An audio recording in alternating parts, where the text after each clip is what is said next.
I've always wanted to know the answer to a question. I've been obsessed by the question of what makes the difference in people's lives.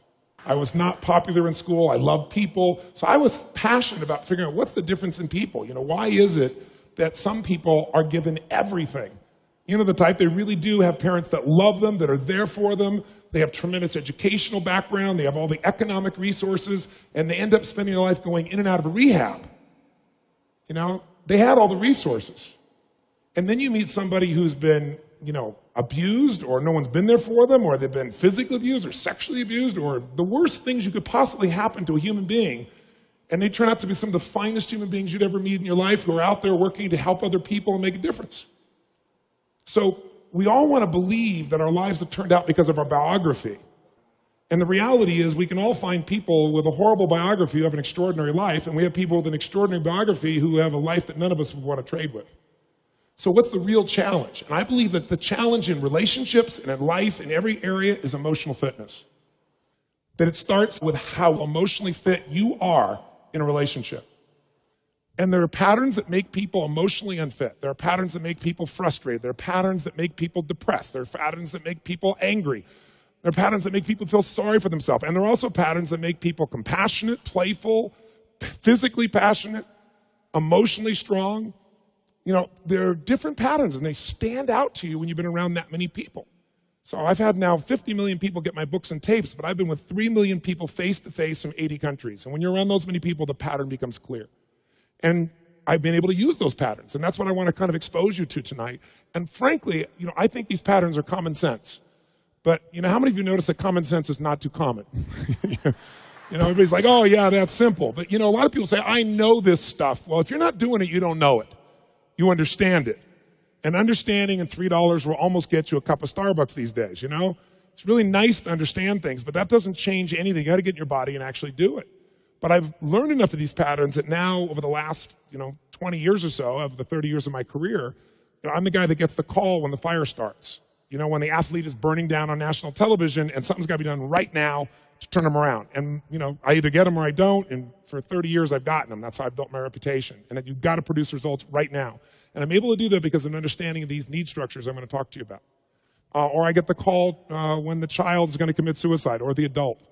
And in 30 years, knock on wood, I've never lost one suicide in 30 years. That doesn't mean I won't someday, but I never have, not one single time out of the thousands of suicide attempts. And it's again because of understanding these needs I'm going to talk to you about. I get the phone call, in the middle of the night, true story, and it's the President of the United States saying, Tony, they're going to impeach me in the morning. What should I do? And I say, could you have called me sooner? True story, So in the experience of looking to make those changes and looking at how to change, same thing in relationships, couples that are gone. The films that I wanted to make with Chloe, I said, let's not make films with couples that have troubles. Let's make couples that look like they've gone beyond the edge. By anybody's estimate, there's no way to turn it around. Because by that extreme, when someone watches the film, they look at their own life and they go, my God, these people can do it. And they did it here, I could do it too. That's the contrast we want. But the basis of all that I do comes down to knowing that the difference in your life, your relationship, your physical life, your emotional life, any aspect of your life comes down to this sense of psychological strength or emotional fitness. And what I mean by that is this. Discipline never works long term. Never.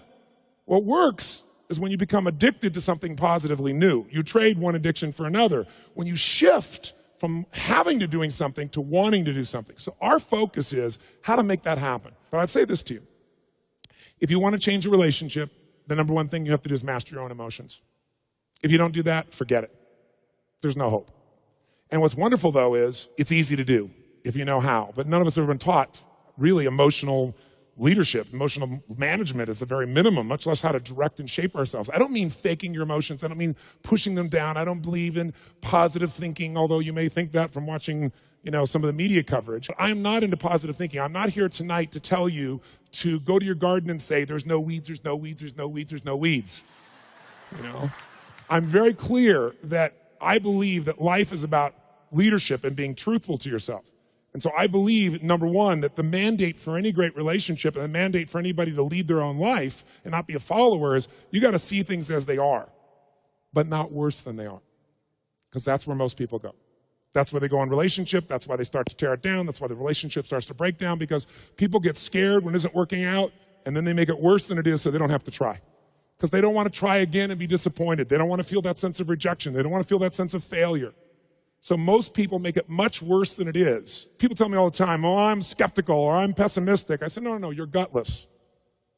It takes no guts, it takes no courage to be a pessimist, to say it's not going to work, to try to find out what's wrong. What's wrong is always available. It's always what's right. So I'm not into positive thinking, but I am into intelligence. And intelligence says, see it as it is, don't make it worse than it is.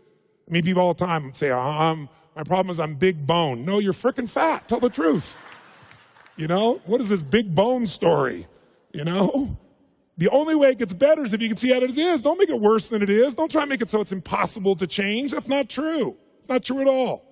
The second mandate, I think, to changing anything in your life, to leading your life, is once you see it as it is, not worse than it is, then you got to see it better than it is. Because that's the thing that's missing for most relationships. There's no vision. I mean, without a vision, in the Bible it says people what? Perish. And when a relationship has no vision for greater than where they are, that relationship is going downhill, if not destroyed. I believe that every relationship, every part of life, every part of a human being needs a compelling future. If the future's not more compelling than today could be tough, but if the future's compelling, we can get there. And that's what every leader does. And every one of you in this room, and I know some of you are here, I guess, from the general public as well, just for your own relationships, I really acknowledge you for. But I know that you're from the military here, I know there are therapists here, people from all walks of life. You're all leaders. What's your job? To lead. Your job is to help people see it as it is, not worse than it is. What's your job? Help them create a compelling future. See it better than it is, so there's a reason to give my all again. Otherwise, there's just no juice. There's no energy. Why? They'll go through the motions, complain with each other, not really believe it's going to work, and nothing will change. And then finally, the third step that we've all got to do if we're going to change our life or anybody else's is make it the way we see it. And that's where strategy comes in. I try to take things that are complex and make them as simple as possible. I've noticed most people in the psychological world try to make it as complex as humanly possible. Because it makes us feel so sophisticated when we can talk with all these complex words and elements and so forth, and we can really, we got our degrees and we're somebody. But you know what? That doesn't help anybody. So I look for a nickel word to get to the heart of something. I'm trying to take something complex and make it simple so that people really will apply it. And that's the focus here.